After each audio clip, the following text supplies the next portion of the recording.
I'm so incredibly excited just to chat with you guys today. To say that I've been overwhelmed is an understatement. If you are new to my channel, hi, my name's Kate Cassidy. In the last month, I kind of had a little bit of a growth spurt of my channel. One of my previous videos went a little viral and brought a lot of new attention, a lot of new people to my videos, which is so incredibly exciting. But at the same time, I've just been holding on for dear life because I'm so used to being able to respond to every comment, knowing all the people in my community, knowing everyone's names. And I don't think I was expecting just how the influx of attention and inquiries and conversations has been such a overwhelmingly positive thing, but at the same time, it's just been a lot. It's been a lot. And I feel like I haven't gotten a chance to do a video where I just really candidly talk to you guys in a while. Things in the recent videos, I've had so many concepts and topics that I've wanted to dive deeper into. So my more recent videos have been more like well thought out, more structured than they have been in the past. And I'm really happy that some of those are resonating and people are enjoying the content. But I'm happy today to just be sitting down and gabbing with you. It's been too long. I'm gonna try my best to keep this a very low cut video, just hopefully one take, chat about everything, because I got a request that when I hit 10K, I would do a Q&A video. And I started taking in questions and getting everyone's just curiosities and things that they wanted to chat about in a different video. And in the last couple weeks, of course, I've now passed 10K. I'm getting closer to 20K, which is still very, very mind-blowing, but all of this is to say I'm really excited to celebrate hitting 10K with you guys with a little Q&A video and getting into some of the questions and curiosities and inquiries that you had for me. And yeah, my name's Kate Cassidy. If you're new and this is your first video you're seeing of me, hello. If you have been here for a while, thank you so much for being here. Let's get into the questions. I have my computer here today. I also have both water and iced coffee and bags under my eyes, which means I'm a little bit hungover. So thank you for bearing with me. It's going to be perhaps a long video. Hopefully my brain is moving quickly today, but we're gonna get through this together. There were some amazing questions. You guys are so sharp and have been paying really close attention to my videos. I'm constantly just so pleasantly surprised by the engagement and the depth of discourse that we can have on my channel. So thank you all for the really, really thoughtful questions. I can't even begin to describe. I would say that my questions, for the most part, fell into 3 buckets. So we're gonna tackle it one by one today. The first sort of section being YouTube related questions, talking about my creative process, talking about the channel, goals for the channel, all of that. Then I got some very cool personal questions and a couple of very spicy ones, a couple really deep ones that made me sit and think for a while. And then finally, I got quite a few questions around the tech industry, my career, and generally some thoughts on tech as a career. So that's how we're gonna tackle it today. Gonna ease into it with the YouTube questions before getting to the deeper questions, the personal questions, the fun stuff. And then finally rounding it all out with the tech and career questions. I hope you're okay with that flow because that's how we're gonna do it. Okay, awesome. First question. How did you think of starting YouTube? And just loads of love to you as well. I've touched on this in other videos. When I was thinking about starting YouTube, I guess I should go way back. In middle school, I was a YouTube kid, that is for sure. I loved YouTube. It's hard to describe, maybe some of you will relate to this. I didn't really fit in middle school. I know that's kind of a ubiquitous experience, but I found that I had different interests than the people around me, and I just loved the web. I loved the internet. I was one of those kids. I was an internet kid for sure, which is interesting to look back on and reflect on nowadays. But I loved YouTube in middle school. Like I really had a couple creators that I loved to follow, and it felt like this really fun platform, Wild West. And then I kind of forgot about it for a solid 10, maybe 15 years, if I'm being completely honest. Definitely 10 years. So I wasn't too into it in high school, definitely not in college. And then post-grad, I started my career in media and tech, and I got involved in TikTok. So I wasn't really thinking about the YouTube platform in that way. So I was on TikTok for a while, but I've always been interested in media production. I love digital media production. I love making videos. In college, my major was communication arts, radio, television, film with a minor in digital studies. So I've loved tech and I've loved creating forever. Like I was that kid that had a little flip cam running around, making my sisters come and play in YouTube music videos and stuff. Like my earliest videos that are on the YouTube platform on a much older dead channel at this point.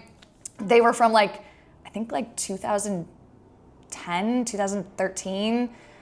No, earlier than that. I would have to go back. I think they're 2010. So it's funny just thinking about how it's been this background interest of mine throughout my life. But then I started this channel around 8 months ago.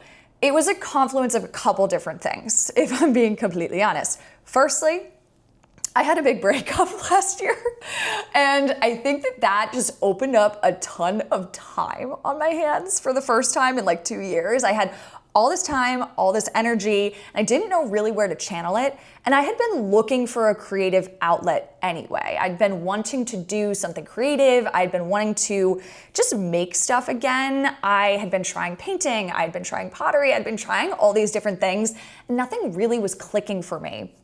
But I was hesitant to do YouTube. I was hesitant to start doing videos again because candidly, I was scared of tech basically because of my social media addiction, because of my experience with TikTok. I was very hesitant to even get going and start creating videos on YouTube again. So it was a long time coming of me having interest in creating videos again.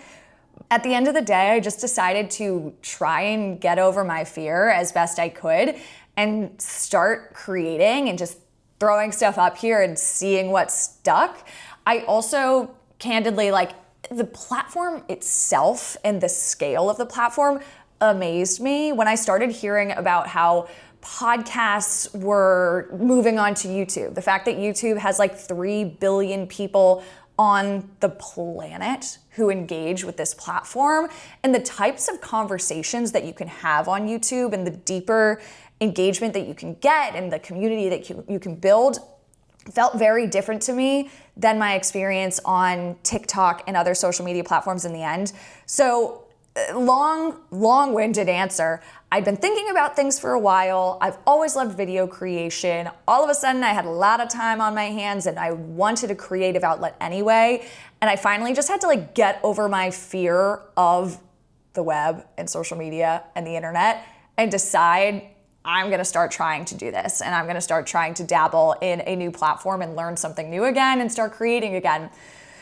So that's the answer to your question. I can't have all these questions be this long. I'm definitely gonna add chapters down below with all the questions. So feel free to skip around because I have a tendency to ramble clearly. Second question, there were a couple questions that had similar themes here. So what does your creative process look like? Could you maybe take one of your videos and break down how you got the idea, how you decided to structure it, how you wrote a whole script, or did you improvise? How many takes? Also got a question around your storytelling and speech flow is amazing. Thank you. Right now, it doesn't feel that way with my hangover and stuff, but thank you very much.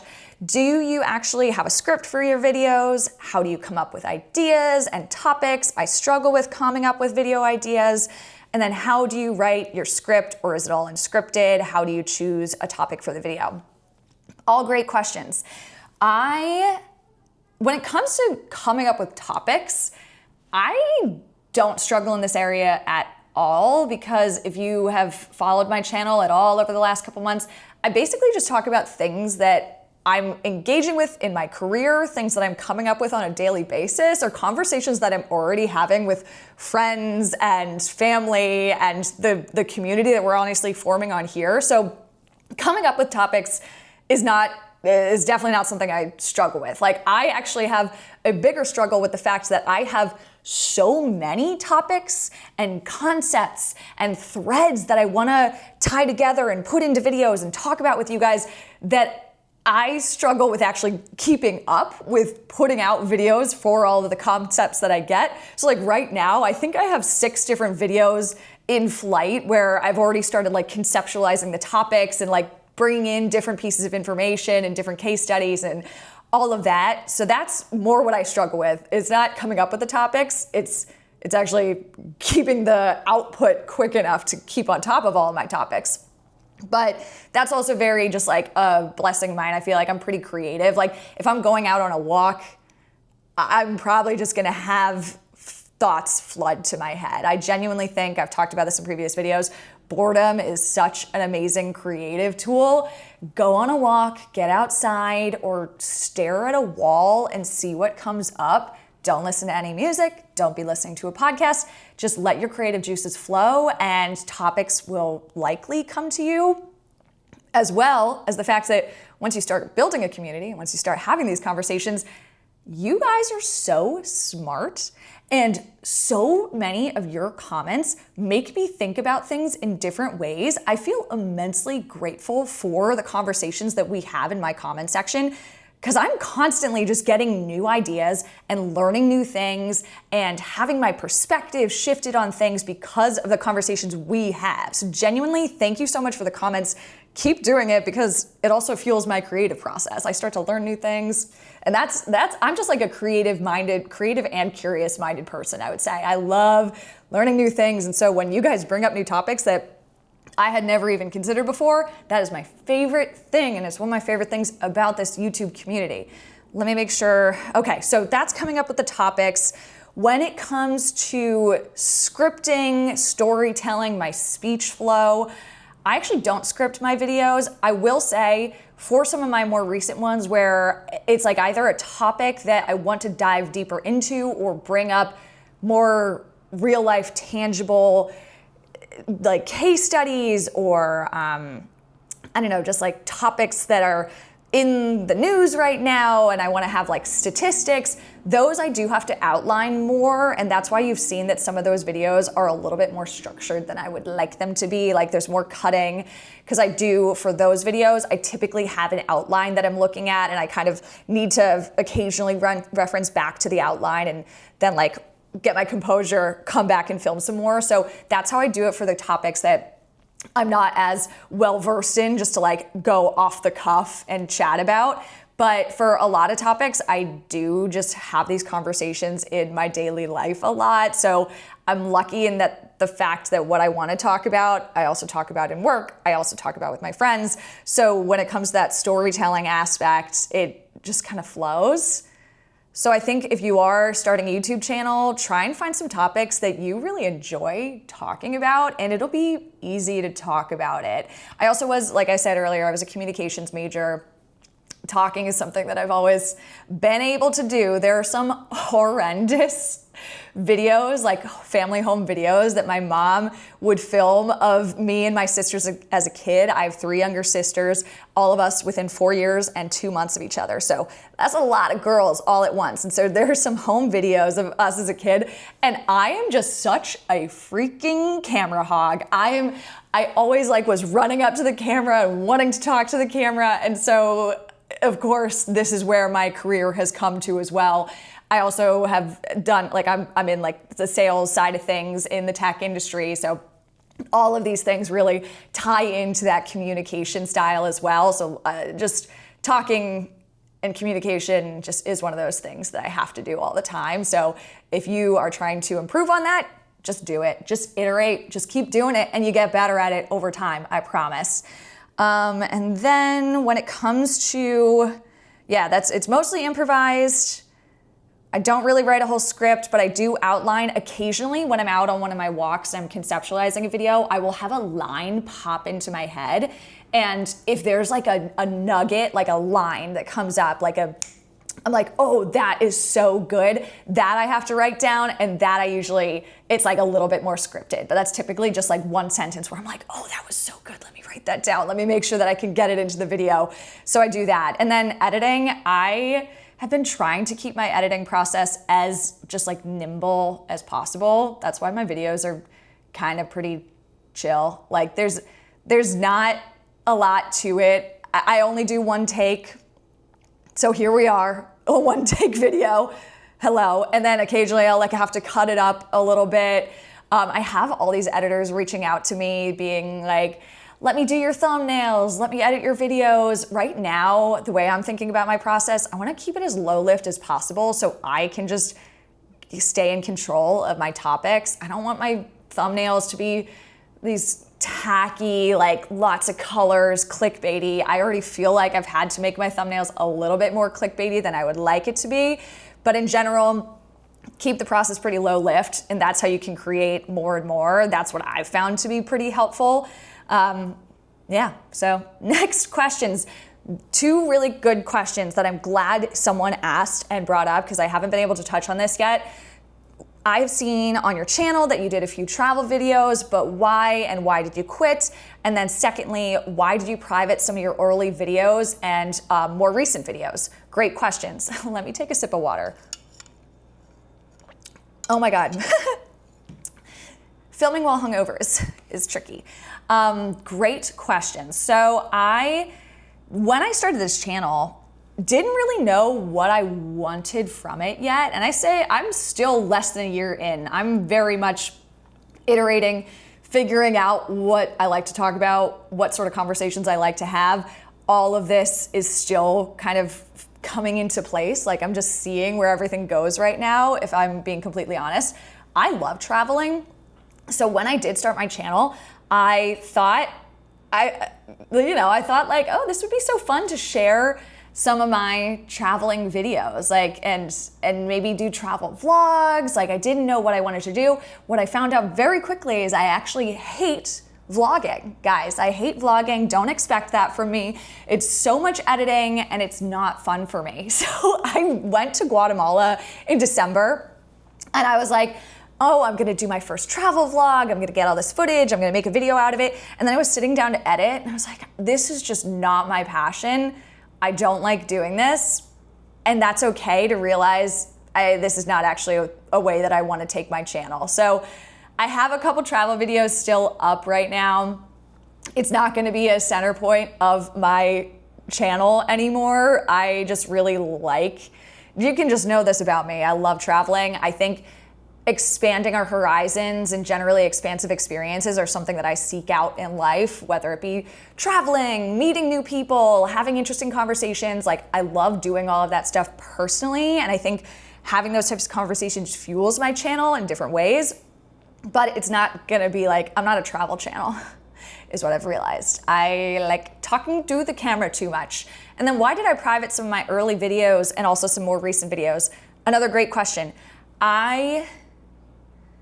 In addition to travel, when I started this channel, another topic that I love and enjoy talking about in my own life and with my friends is I like talking about finances. I like talking about business. I like talking about money. Like some of my videos still like hint on business stuff because business models and the stock market and all of this sort of stuff is just like a personal interest of mine. What I realized is I had a couple of my early videos be pretty based on it and like tie in money very heavily to the content that I was making. And I couldn't be super eloquent about it. It's not something that I'm very well versed in, nor am I trained in it, nor is it my career. And I had two conversations pretty back to back, one with my aunt who is an accountant and another with a old coworker who is now a financial advisor.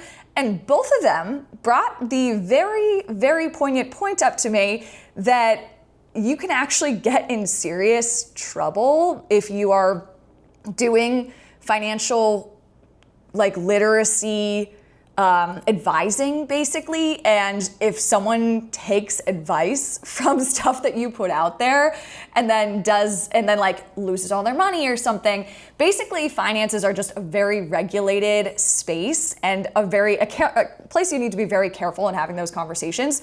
So I realized, wait, I am not qualified to be giving any sort of advice on finances. It's such a personal thing. People have such different financial situations.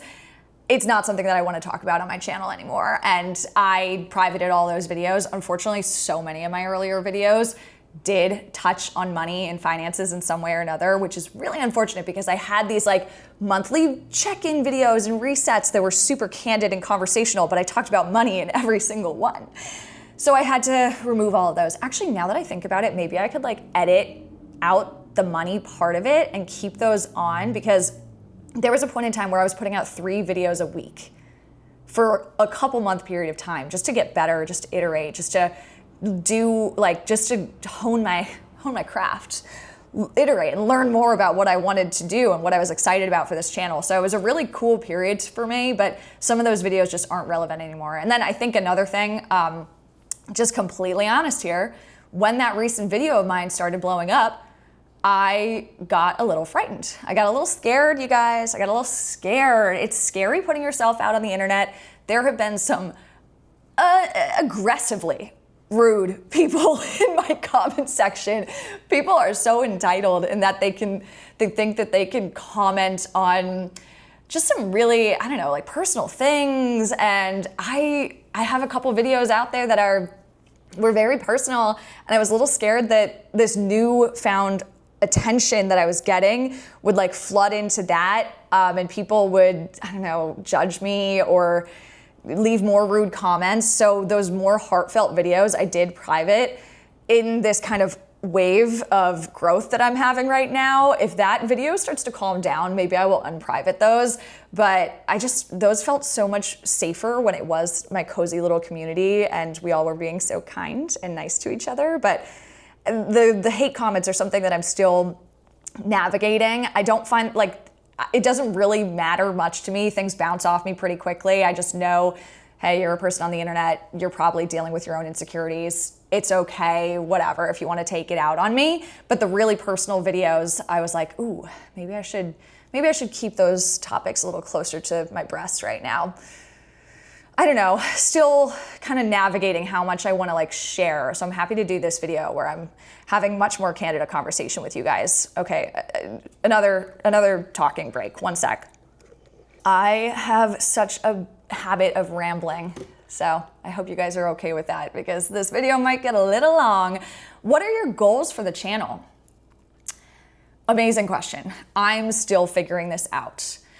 I would say that, I've already been overwhelmed and amazed by how much I've learned and grown just in the last year from, it's not even been a year yet, you guys. It's been like 8 months or something from having, sorry, I'm like repositioning myself to get a little more comfortable for this conversation. I have learned so much and it's already grown in ways that I just did not expect at all. So I didn't have any goals for this channel when I started it. I was kind of just looking for a creative outlet.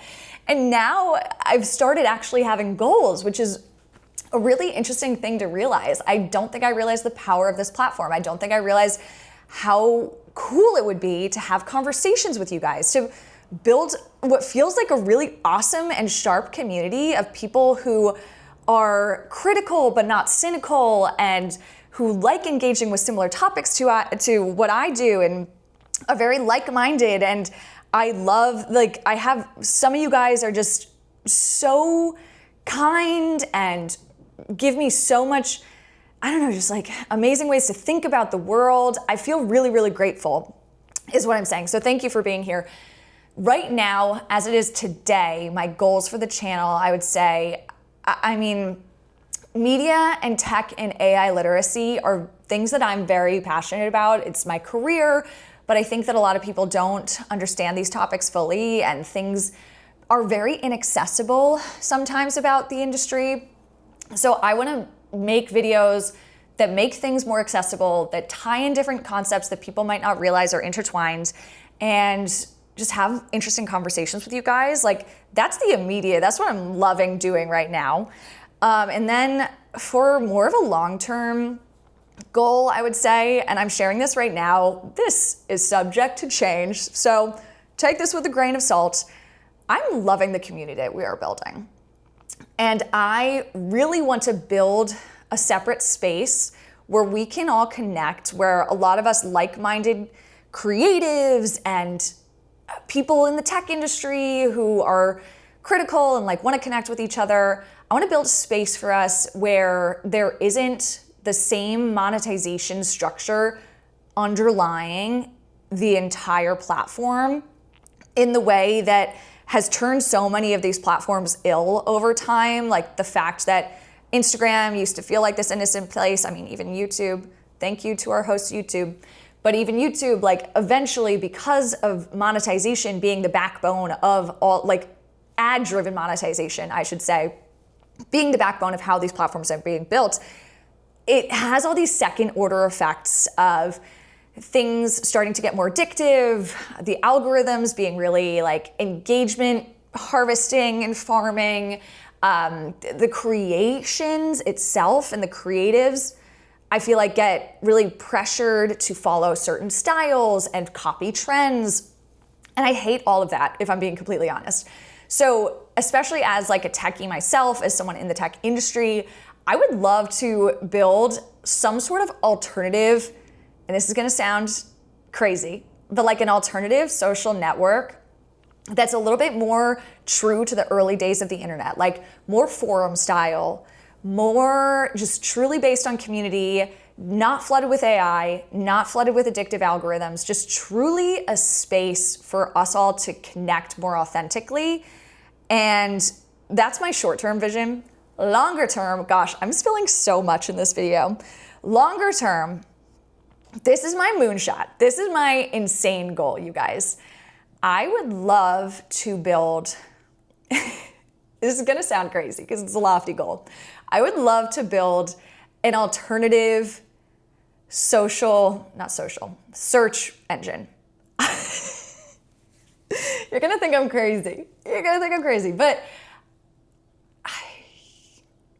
I'm hesitant to say this on YouTube, but I think there should be a stronger alternative to Google. I think DuckDuckGo, it actually still has monetization based on certain like sponsorships, and it's still tied into ads just in different ways. Like people don't realize that even DuckDuckGo isn't a very good alternative to Google.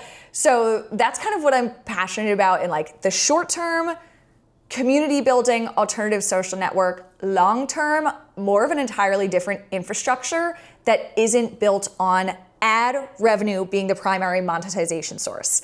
This is as someone in the tech industry and like specifically having come up in ad tech, and I hate it. I hate it, you guys. Like I think that so many of the destructive ways that social media and tech has gone over the years has been based on that premise of ad revenue being like the base of the business model. So what would it look like if we started to have spaces that were different to that? And so that's what I'm working on right now. If this sounds of any interest to you, like I'll leave a comment, I'll leave a link down below so you can like follow along and get launch updates and stuff. It's very much still developing, it's very much still evolving. So more to come there for sure. But yeah, that's my goals. Once again, rambling from this question. Ooh, another great question. Would you do sponsorships? And what sort of companies would or wouldn't you work with? I love this question. This kind of ties into my last question that I just answered, but would I do sponsorships? I've been thinking about this a lot because candidly, I started getting sponsorship requests a couple months ago. Like my inbox has a ton, that sounds so cocky to say or something, but I get a lot of sponsorship requests and I've been turning down every single one. I haven't wanted to take sponsorships yet because I don't have very clear goals for this channel.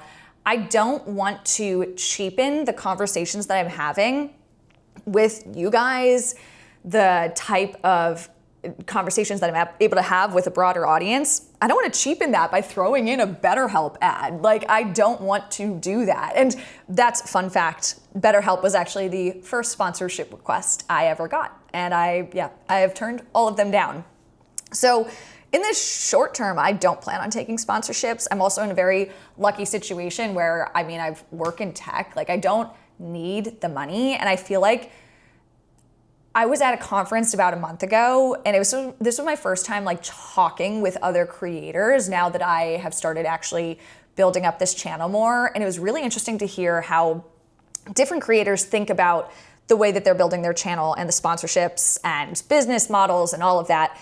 And I just realized I think so differently than some other creators out there. Like, one creator was asking me like, oh, sponsorships, like, are you taking any, whatever, what do you get in your niche? And I was like, oh yeah, I get a bunch, but I don't say yes to any of them. And they were like, what? Like, why would you do that? And I realized I just think about things so differently. To me, grabbing a little sponsorship here and there, like saying yes to doing a sponsored video or putting an ad integration in my video, like, it just feels like such a short-term cash grab. When really, if I'm completely honest, I'm much more excited about building that community space and like building out a more just like deep and cool business off of this channel. So that's the way that I'm thinking about it. Like, I'm a tech girl. I'm not an influencer. I don't want to build like a creator channel where I take sponsorship requests and like that's my whole thing, that's my shtick. Like, that's not what I want to do. I'm a tech girl. I want to build like a platform for us. I want to build something different. Like, that's what excites me more. So that's why I don't really resonate with like the influencer mindset or like just kind of some general content creator stuff out there. And I think that's important to remember, that your YouTube channel doesn't have to be just to like get a bunch of revenue as quickly as possible. I think it's okay to take your time and like figure it out and figure out what your actual longer term goals are. So that's what I'm doing right now. Is this to say that I'll ever take a sponsorship? I probably will at some point, but it better, like, I'm just such a person who would feel very scammy if I were pushing some random stuff just because they offered me a couple $100. Like, I don't want to do that. If I'm putting a sponsorship on one of my videos, it's something I really think is cool and want to bring to you guys. So that's the way that I've been thinking about sponsorships thus far. Once again, water break. Okay, next question. Love your content. Thank you. I wanted to get an idea of how you plan to grow the community via tech. I've been outside with friends playing sports and think the idea could apply there. I completely agree. I'm glad that you brought this up, and I'm glad this question came up after when I touched on the goals. Ideally, I actually want my community platform and like alternative social space to have a very much in real life component, because as I've touched on in previous videos, I think real life community, like in real life connection, is the richest and deepest and most beautiful experience that you can have in life. Connection and relationship to other humans is that's what fuels me. I love that stuff. I love people. I love connection. I love connecting people. I love community. That's the fuel to my fire. I just love people, you guys, if you can't tell. So ideally, my platform, I would love to have, this is another goal I'm sharing a lot in this video. Ideally, I would love to have localized chapters in different cities.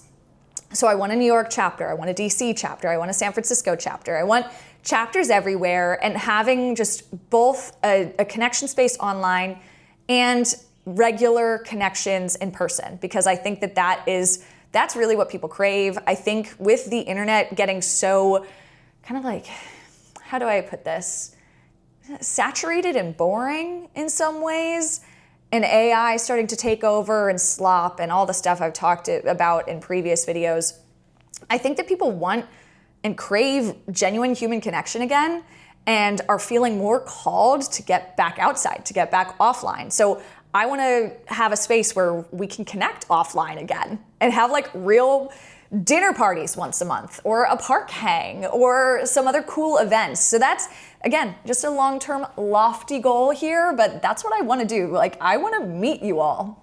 So hopefully that is to come in the coming months. Stay tuned. Okay, those were all my YouTube questions. Let's move on to the next section. After a water break. So this next bucket of questions, I would say all falls into personal questions, some of them being very deep and some of them being a little spicy, but they are so thoughtful. And some of you have been paying such close attention, which is really, really cool. So let's dive in. First question. It seems as though you've gained a lot of personal awareness and courage in the first quarter of your life. Changing jobs, traveling, moving to New York. For those who don't know, I lived in San Francisco. I recently moved to New York. Whereas I've only discovered it just after midlife. What would you say helped you make these big choices? This is such a good question. I don't think there's a singular answer for this. I also think you give me a lot of credit, and I want you to know that I'm still very much figuring out what's going on in life. I think that's the thing about life, is it's just this constant state and ebb and flow of figuring things out and embracing the adventure as intentionally as possible.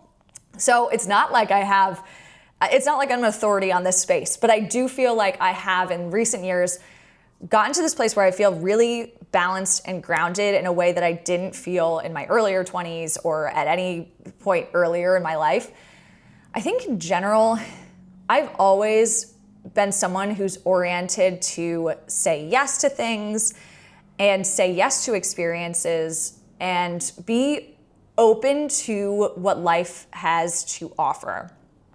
And I think that's been really crucial for me in my own learning about what I wanted in life, learning about the adventure that life can be.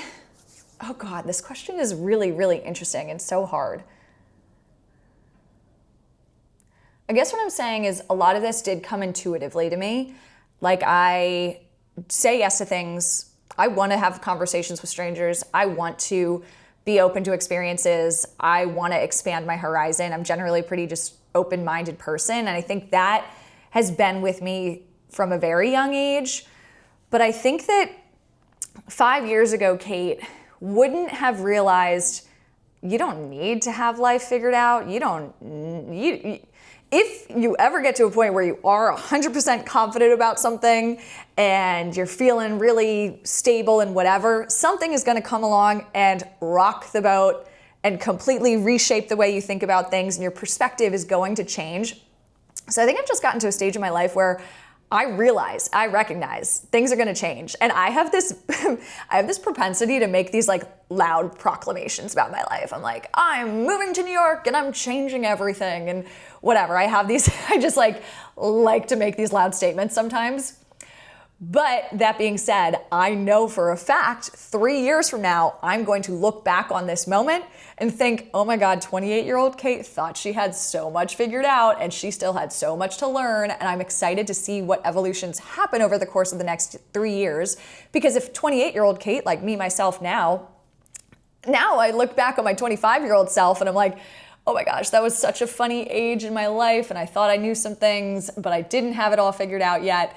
And that's the way it goes. Things are always going to change. And I think I just embrace that more than some people do. I'm okay and I'm comfortable with the unknown in a way that some people I think get paralyzed by.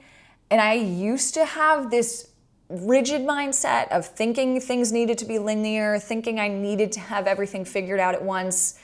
And then I think you just have enough things hit you and some big changes will happen. There'll be a big breakup. You'll have a depressive episode. You might have some family trouble. You might have a friend fall out. Things will shake up your life in a way that make you realize, I don't need to be rigid. Like, things are fluid. Things are constantly going to be changing. The only constant in change is change, and that is okay. So when I make these big choices in my life, like traveling, changing jobs, moving cities, it's not that scary to me because I know that things have a way of working themselves out. And even when things are hard and you're going through a horrible period, or a really challenging phase, I know that those periods of time are going to be the best for my personal growth. So that is like a funny thing about me, like this breakup that I had last year. I'm like, I'm crying, I'm sad about the breakup, and I'm crying in the back of my head, I'm like, damn, this is gonna be so good for me. This is gonna be so good for my personal growth. So it's funny when you're going through those periods and you're like, God, it's shitty right now. Excuse me. I try not to curse on my channel. I'm like, gosh, it sucks right now.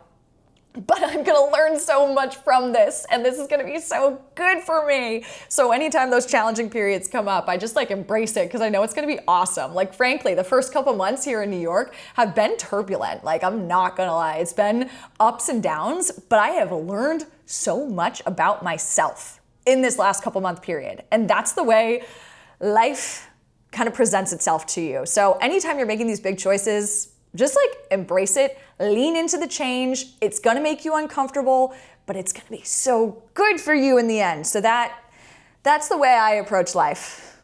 I don't know, that was a ramble. Sorry, I ramble a lot.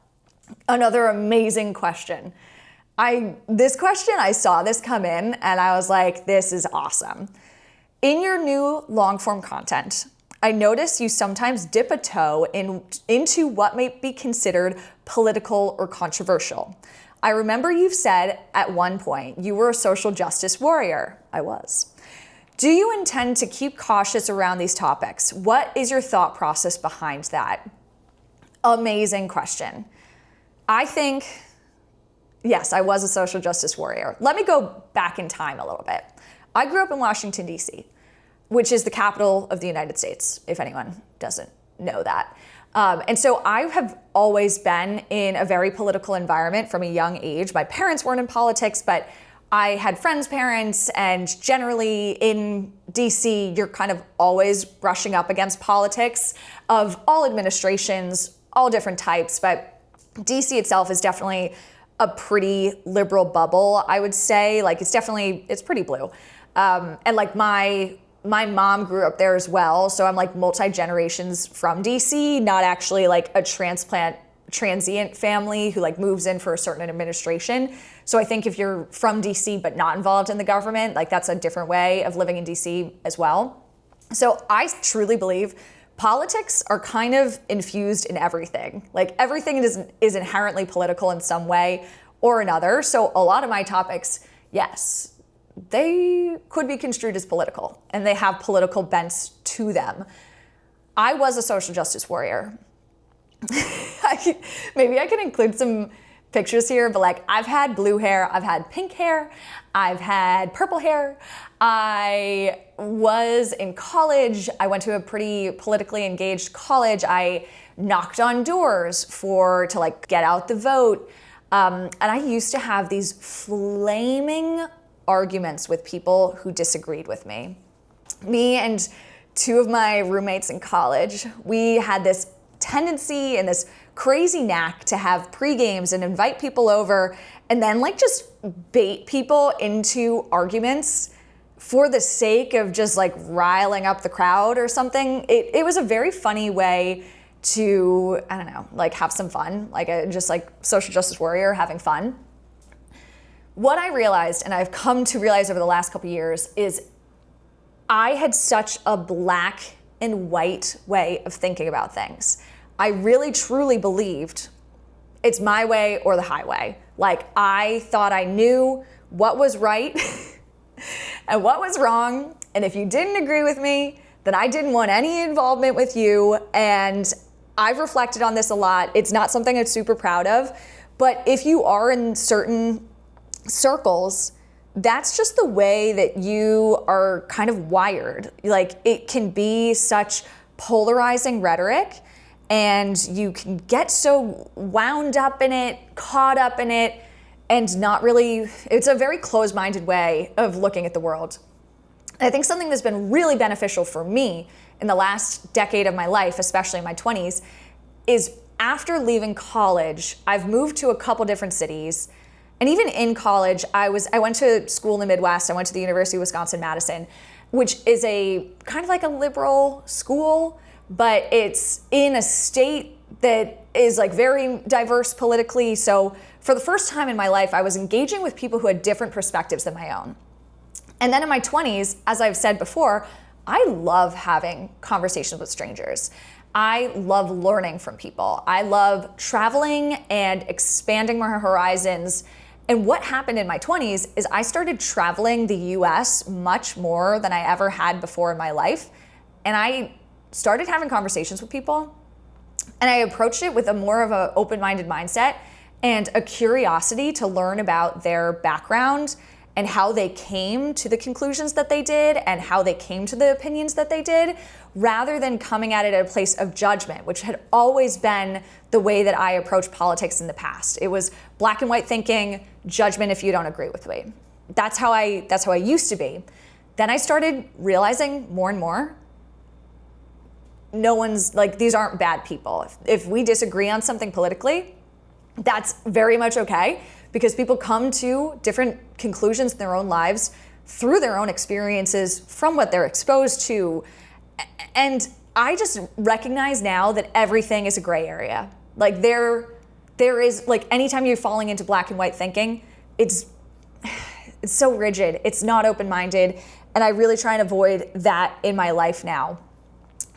And when it comes to politics on my channel, what's interesting is I see a lot of people in my comment section, and I might lose some followers on this one, so this is perhaps a hot take. I see a lot of people in my comment section wanting to chalk everything up to it's all capitalism. This is all capitalism's fault. Any issue that I bring up, any concept, any topic, any thread of thought, it's all capitalism's fault. And I think that is such a knee-jerk response to things. And what I found for myself is that anytime I've fallen into that sort of line of thinking, I end up overwhelmed to the point, and like disillusioned to the point that I give up my own agency, and I just am I have such a sense of overwhelm that I lose hope. Like, that is what has happened to me in the past. When I was a very, very not open-minded thinker, very black and white thinker, I would see the news in the world, I would fall down those like negative rabbit holes, and I would end up in bed crying, fully crying.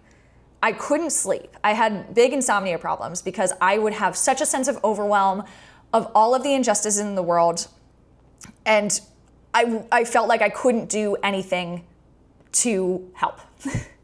And when you give up that agency, I think that is a really disheartening thing.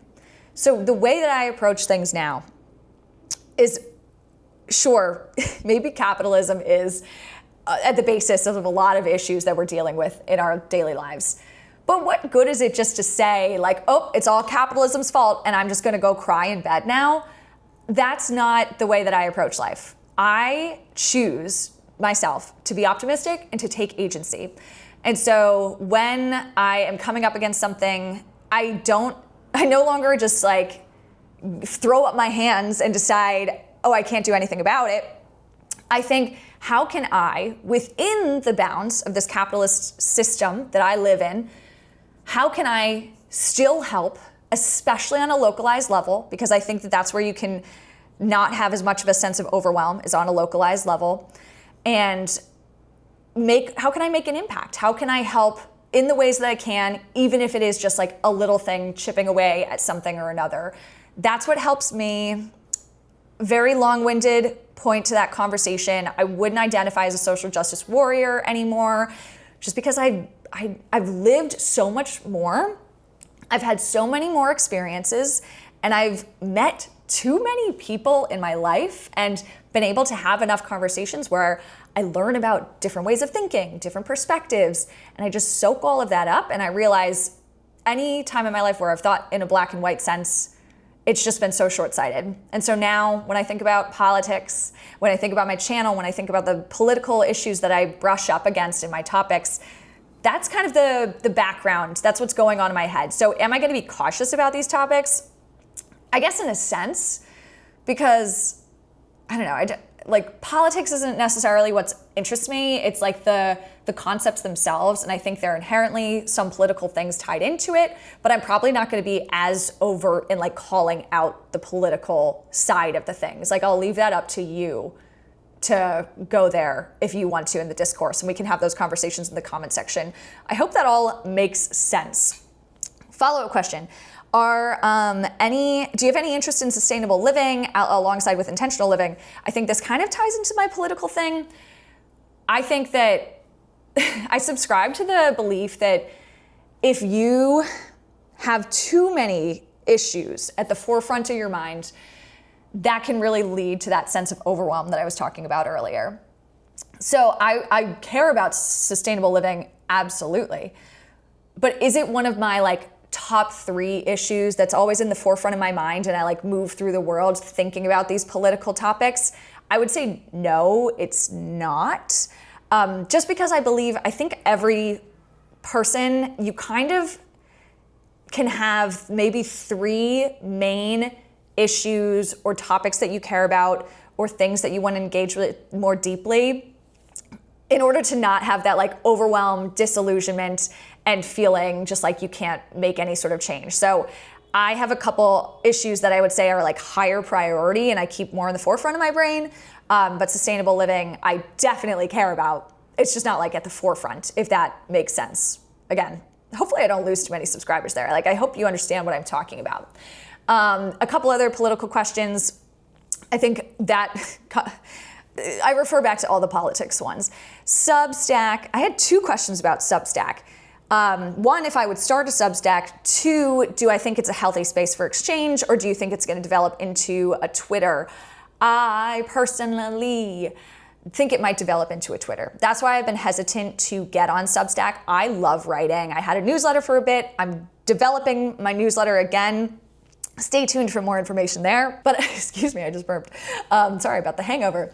I've been doing a wait and see approach on Substack, but my inclination is I do think it's going the way of other social media platforms. And so that is why I don't know if I want to get on it. I've been looking at Beehive as an alternative that would allow me to house a newsletter, keep in touch with all of you, but not be in that same like platform environment that is harvesting engagement. And I think they have notes now that are essentially like tweets, basically.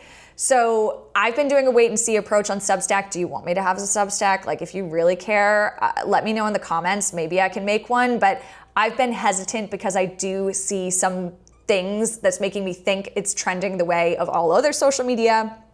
And you know how I feel about that.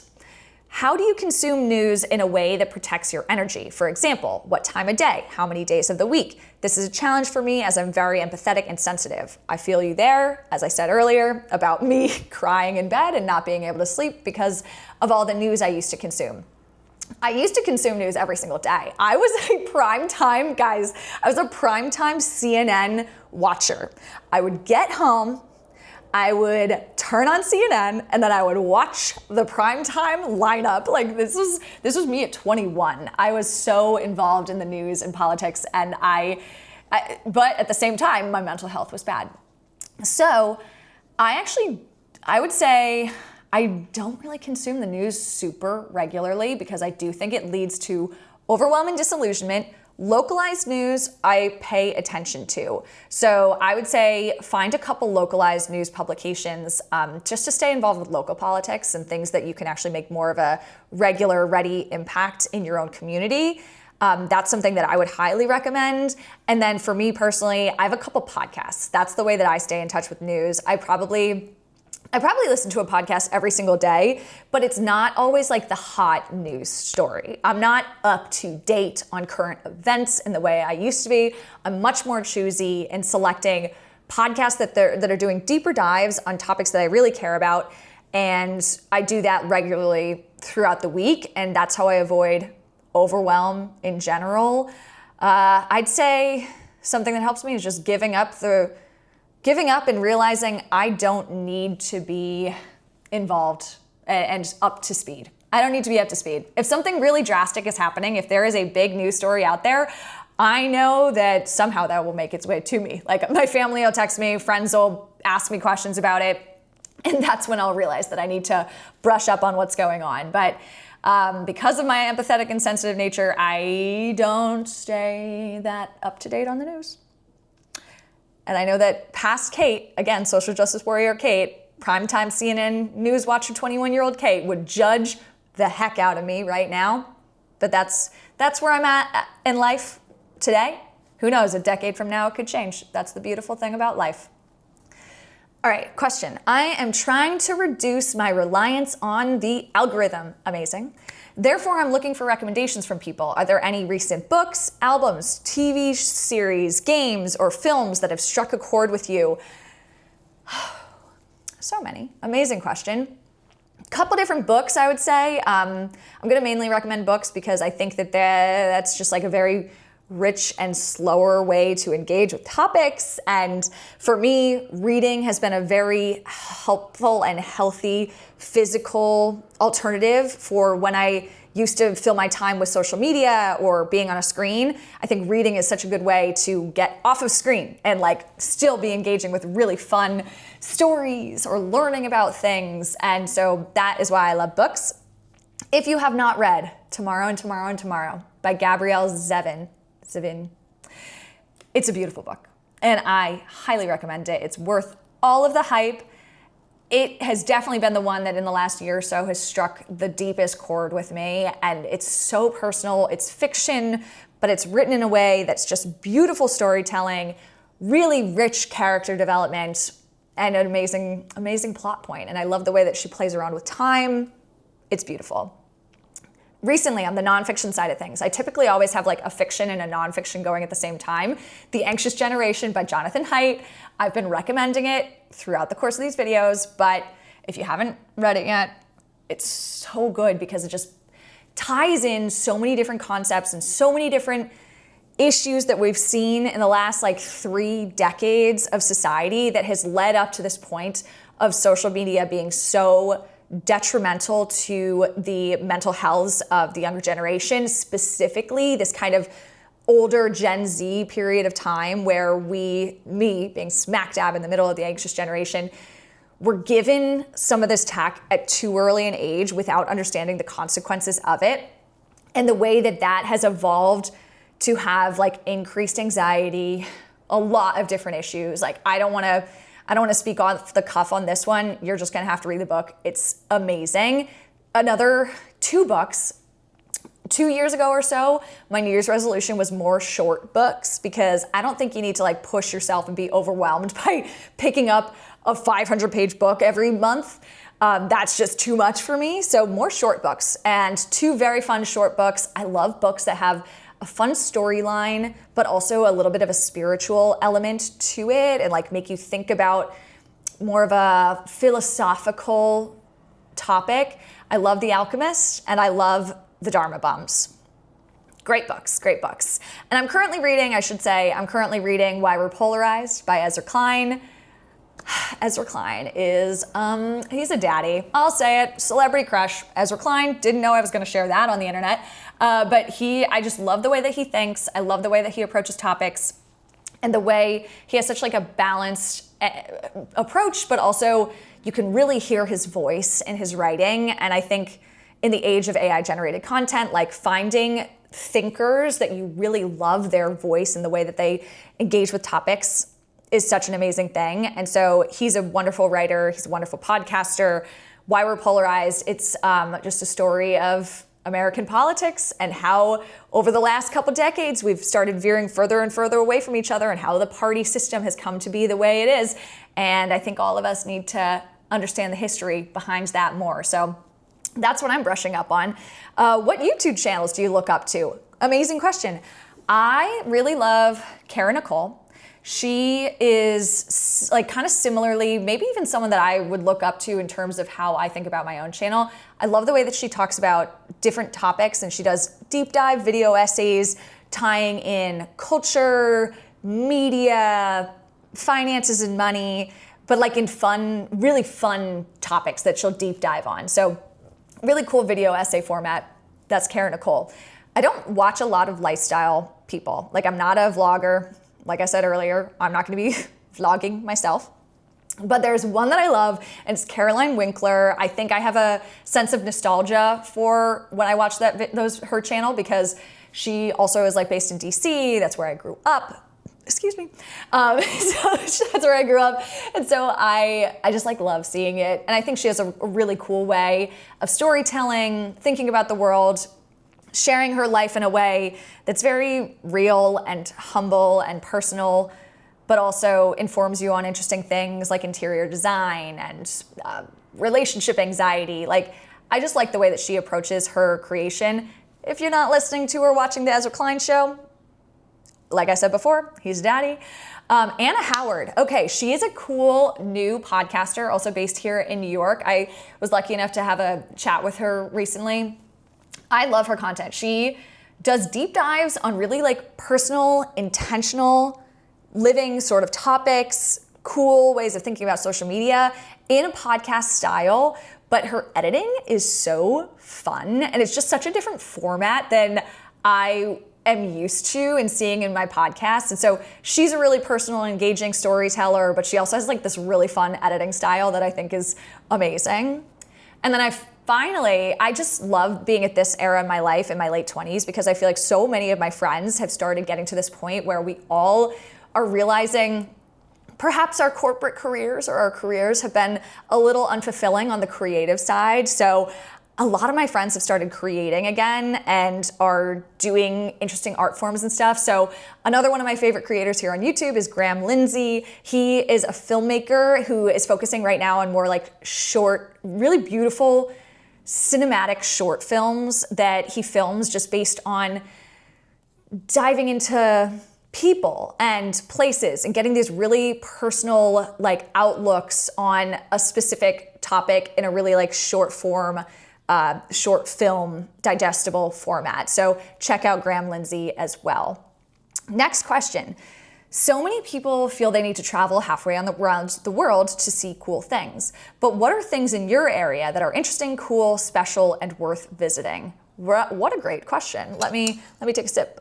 So I would say I definitely am one of those people. I like to travel, but you do not need to travel to experience beautiful things and have awe in your daily life and see cool things. So like I got a comment recently, actually on one of my most recent videos, and it was such a funny comment because it was one of those backhanded passive ones where they were like, oh my God, her accent and her hand gestures and her gesticulation, she's just so American. And I was like, yeah, I am. I am so American because this is not in vogue, but I love the US. I think this country is so beautiful. Even the small towns, Midwest, West, East, South, we have so much beauty here and I love it. And I love going on road trips and checking things out more locally. You do not need to go to Europe. You do not need to go to Asia. They're beautiful places to go, but there's so much rich culture and beauty and geology here in the US that I highly encourage road trips. But on my localized scale, I live in Brooklyn, in New York City, Prospect Park. I'm in there every single day. I live right around the corner from this very beautiful, like red brick building that has these like picnic tables in front of it. And it's so beautiful just to see people like sitting there. Like earlier today, I saw this very cute family. It was maybe 2 p.m. They're sitting there, they're playing Catan in the middle of the day. And there was just something about that image that was so beautiful to me. There's a community garden that's like open to the public, but it's a little tucked away. And not too many people go there, but they have these like Adirondack chairs. And I just sit there sometimes and I look up, it's like got these beautiful green trees hanging over them. And I look up at the trees and I don't have headphones in and you can just hear the wind rustling through the trees. You can hear music coming in from, there's like a music center nearby. So sometimes you'll get like the waves of like concerts coming in and it's just such a beautiful place in a more localized way. But I just love walking around my neighborhood, like seeing the brownstones, seeing red brick, seeing these old churches. It's beautiful. Like just get outside, you guys. Sometimes we forget to get outside and there's so much cool, special stuff worth visiting just right by you in nature. And I also think that it's very important for our mental health. I don't know the science behind this, but this is a me opinion.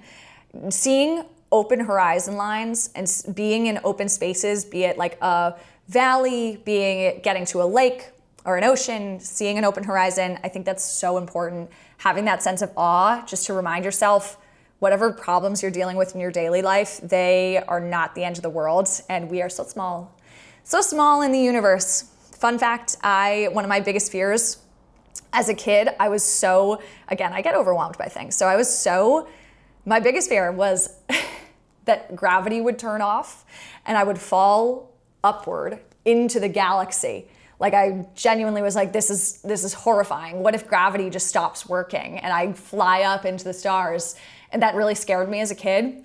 But now I just think it's so beautiful. Like, it's such a beautiful, rich reminder that we are small and our problems are kind of universal. We're all part of this collective consciousness. Like, the things that I am struggling with and dealing with and ruminating on in my head, you guys are probably dealing with something similar in your lives as well. So yeah, that's just kind of, that's the way the cookie crumbles. Okay, on to the next question. I have two questions.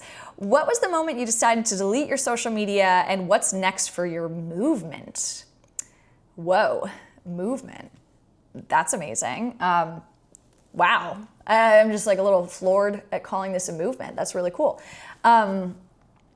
When did I want to delete all my social media?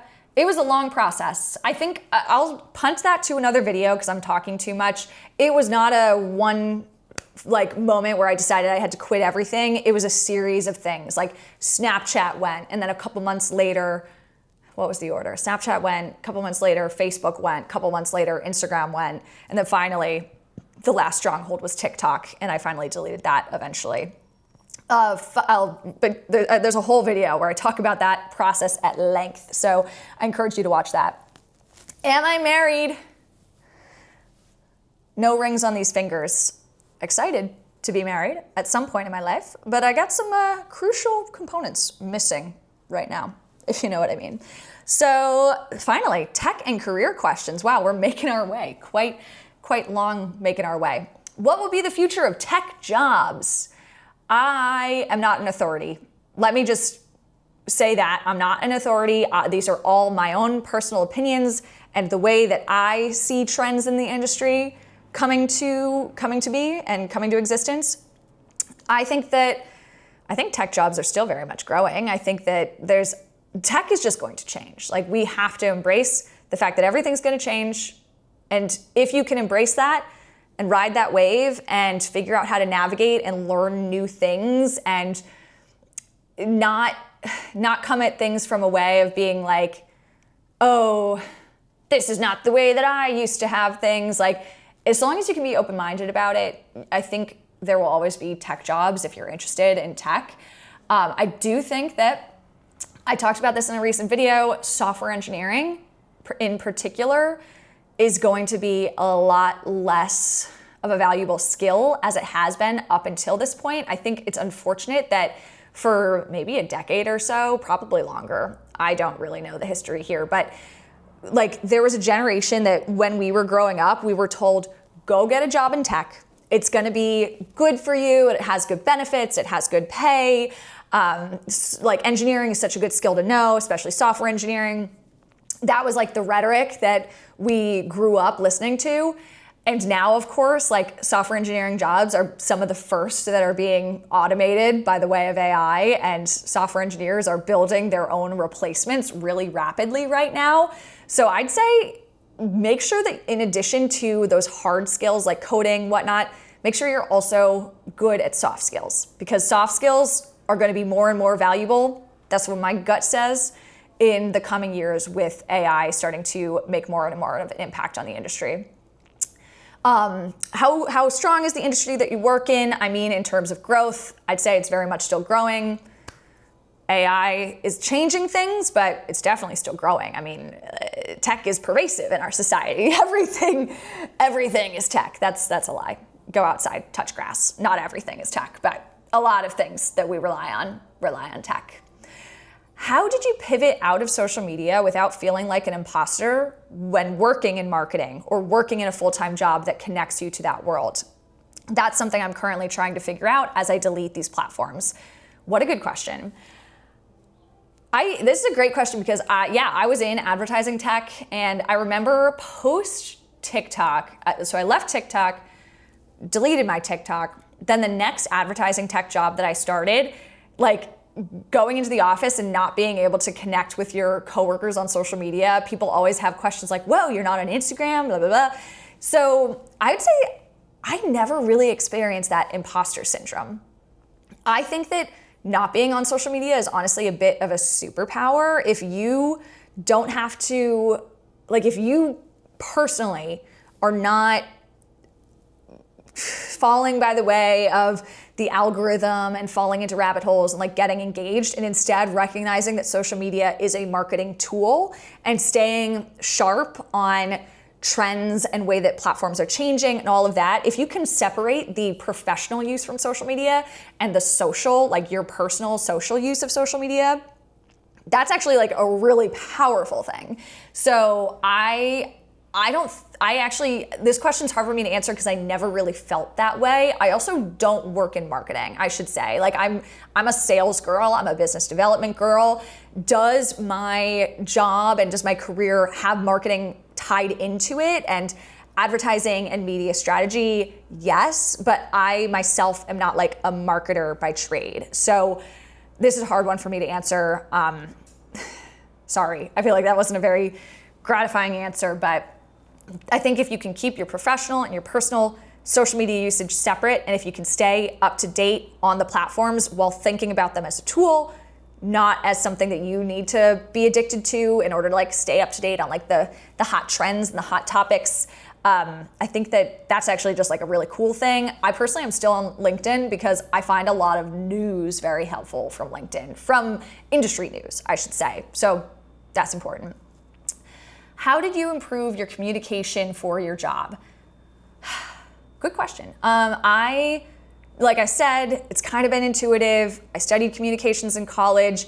I will say being in sales, it's just experience. It's just iteration. My first meetings, like in-person meetings where there's going to be a C-suite person there or you're doing some big pitch, I would be in those rooms and I would be like, oh, I'm going to pee myself. That's embarrassing to admit, but I would be in these meetings and I'd be like, okay, I have my like speaking, I've got my talk track, I know what I want to talk about, but like, oh my God, this feeling that I'm going to pee myself is so strong right now. Then you just keep doing it more and more and you just get better and better at it. So if you have a fear or you feel like you're not very good at communication yet, all that means is that you need to practice more. All that means is you need experience. All that means is you need iteration. It just gets better and easier over time. And now I don't feel like I need to pee myself all the time. Still happens on occasion, but not all the time. Hello, very new subscriber, wondering what program languages you know and if you already have or plan to make tutorials for beginners.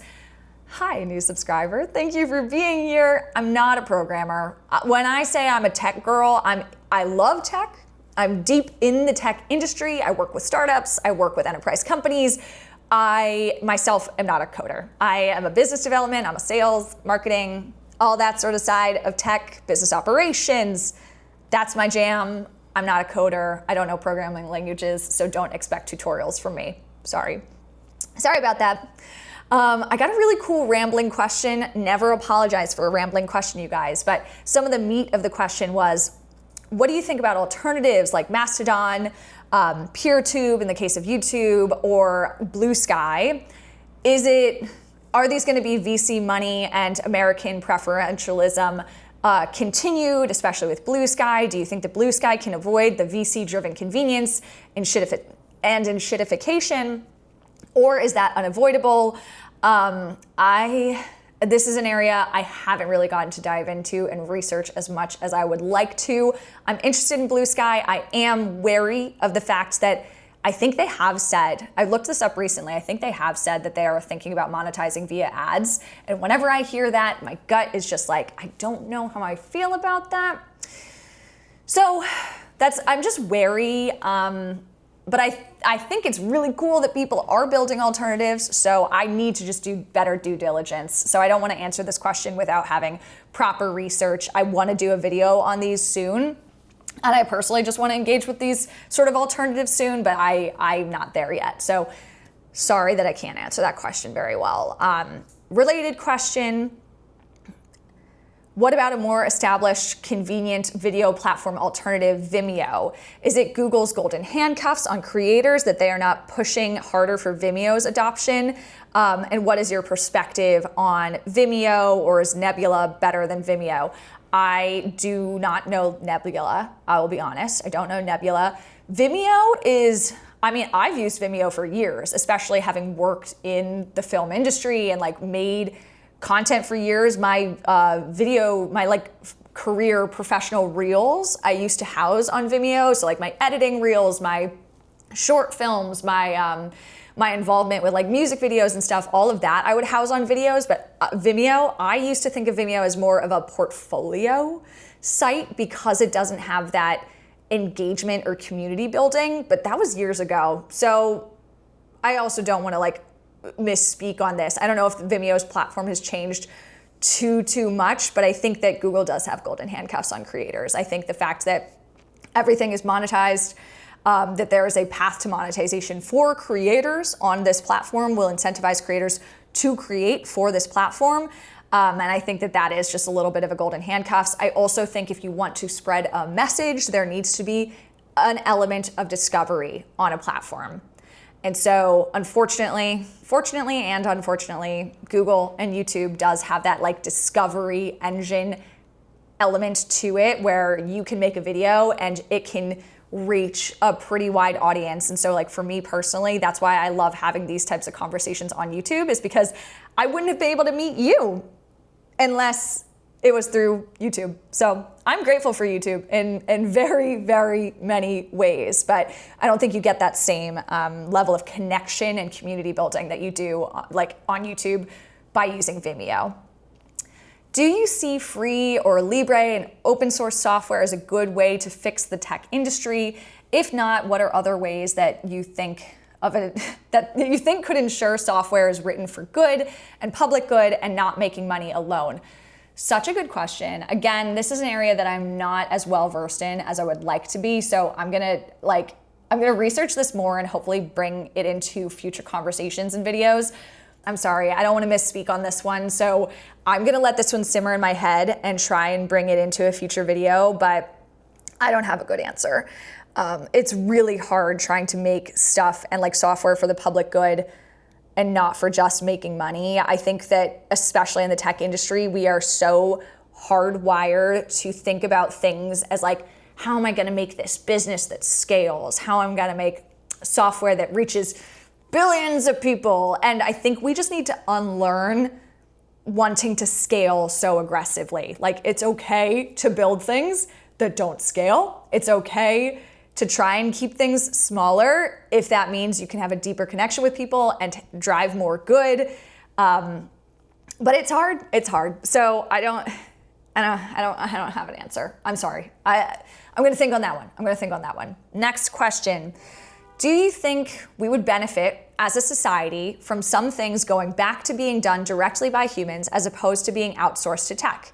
The same with small things that are replacing tech solutions with older methods that may be working better, like writing stuff on paper more than taking notes in the apps or something. I've been doing this myself in the past year or so, and I've been really enjoying it. Organic is better. Keep fighting the good fight. Nick. Thanks for the question. So I believe at the source of this question is like, should we be going back to more organic, physical things and not tech?